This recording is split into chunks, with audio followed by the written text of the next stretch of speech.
nasze europejskie baby. Wiecie, są już bez 6 lat w tej Unii Europejskiej i ludzie, no, hopy, ludzie, rozprawiają roztomajtewice, chociaż i ku temu zawdy się poradzą jeszcze powadzi. I można też badziliby się i moje kamraty u Petra przy piwie, keby nie jeden istny bigate, mój richtyczny kamrat, który zawdy poradzi coś ich szpasownego wypiętnościć, nie napoczną rządzić.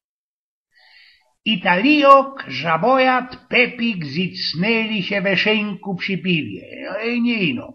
Tak po 4 rajach, po 4 larach napoczyno Italianie.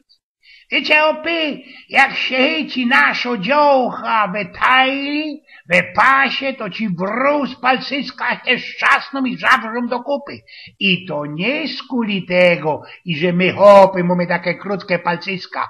Ino bez tuż, co te nasze dziołchy są takie szlangowe, są takie cienkie, we tajli choby wespy.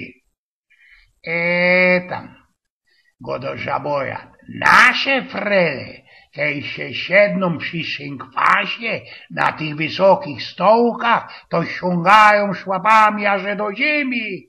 I to nie z kuli tego, hopy, i że te stołki są takie maluśkie, ino bez tuż, i że one mają ci takie dugachne szłapy.